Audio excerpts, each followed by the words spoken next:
So this is very much a humbling experience, and I renew my heartfelt thanks to those who believe me worthy of this opportunity to share some brief remarks with you this morning. I would like to start by honoring the lives of the 117 souls lost on the night of October 3rd.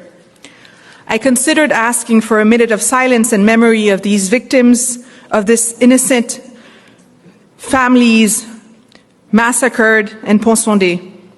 A minute of silence in memory of these innocent children, women, and men that were sacrificed, ripped from their families, ripped from their communities, ripped from their dreams, from their right to love, their right to live, and their God-given aspirations. I also meant to ask for a minute of silence and solidarity with the tens of thousands of our compatriots that are currently the victims of a state-led discriminatory operation and are being deported in flagrant violation of their basic human rights. Silence in memory of those who are shot to death, beaten to death, humiliated to death, starved to death in the process. But I will ask instead that we celebrate the lives they had, celebrate their last laugh, their last kiss, their last hopes, celebrate without apology their humanity.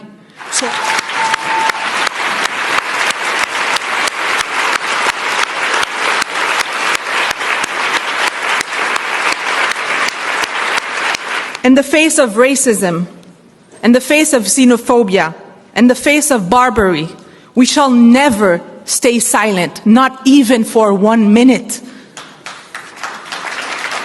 When they want to bury us alive, when they want to bury us in shame, when they want to bury us in guilt, when they want to bury us in grief, we stand up. We show up.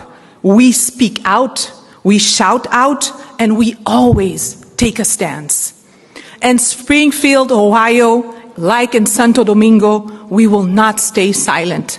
We will not stand by as infant children are separated from their breastfeeding mothers, as young girls are dropped overnight alone on a border. We will not stay silent because history is taking notes, and we owe it to those who came before us to rise together and uphold our sacred, hard-won dignity. We can't allow ourselves to stay complacent and shut down our inherent power to demand and enact positive change. See, we are a people molded by incommensurable pain and even greater joy. We will not stay silent because history is taking notes, and we owe it to those who came before us to rise together and uphold our sacred, hard-won dignity. We can't allow ourselves to stay complacent and shut down our inherent power to demand and enact positive change.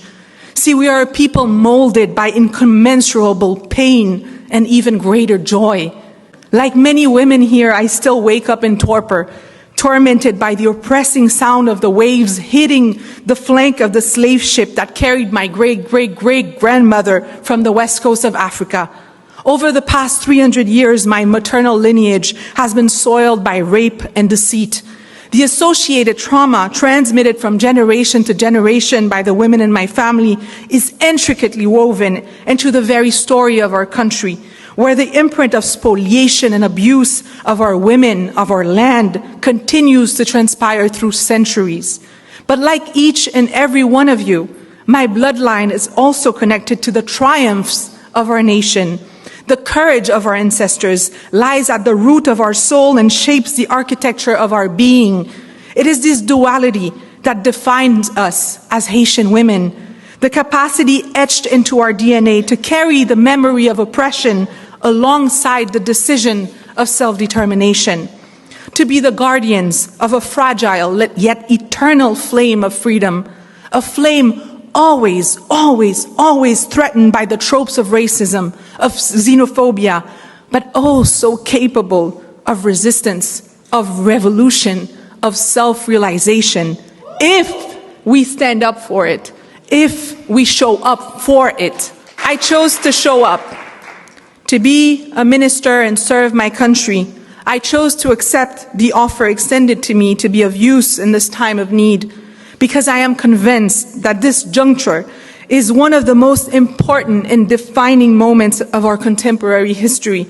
I believe that the headways, the reforms, the foundation we lay, or lack thereof, will define the rest of our course in this 21st century.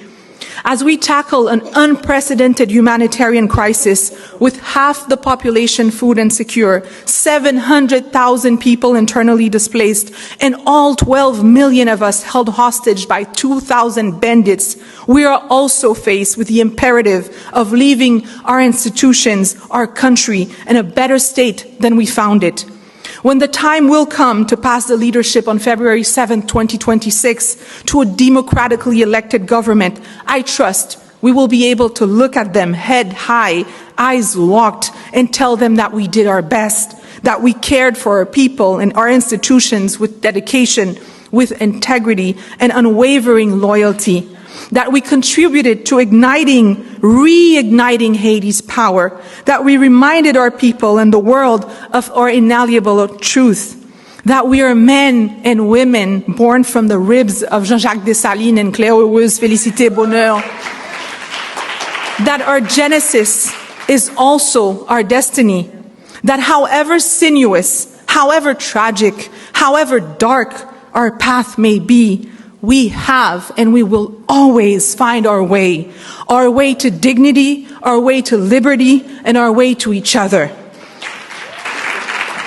In a world where injustices abound, we cannot afford to stay silent. Each of us here today carries the responsibility to stand up against misogyny, stand up against racism, to stand up against human rights violations. Together, we ignite our power by amplifying our voices, and we reassert each and every day that we too belong, that we will not back down, that we will not make ourselves smaller, less Haitian, less female, less black. We will not dim our light, and that together we can stay strong and we can strive.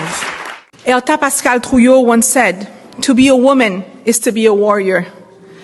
These women, these words resonate deeply as we reflect on the battles that we must fight, not only for ourselves, but for all those who face oppression, all the voiceless, all the Haitian ladies without a network, for the too many of our sisters that are left to fend for themselves.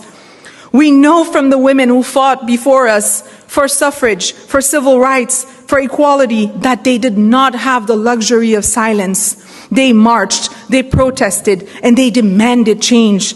They must inspire us to continue the fight.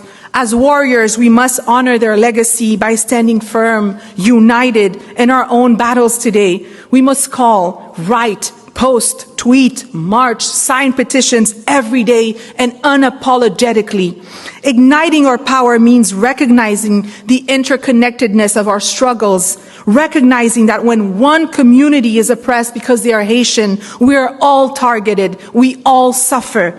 This is why, alongside you, I commit to continuing creating spaces for dialogue and empowerment. Because you see, they want us to think that the enemy is within us. They want us to fight among ourselves. They want us to stay distracted, overwhelmed, discouraged. They want us to doubt each other and to doubt ourselves, when we should know, beyond hesitation, we should always remember that the secret formula to igniting our power, our very own open sesame, lies proudly in front of us on our flag. L'union fait la force. Our power is just these 3 words away. Our demise is in our silence. Merci, merci anpil. Aïe, bobo.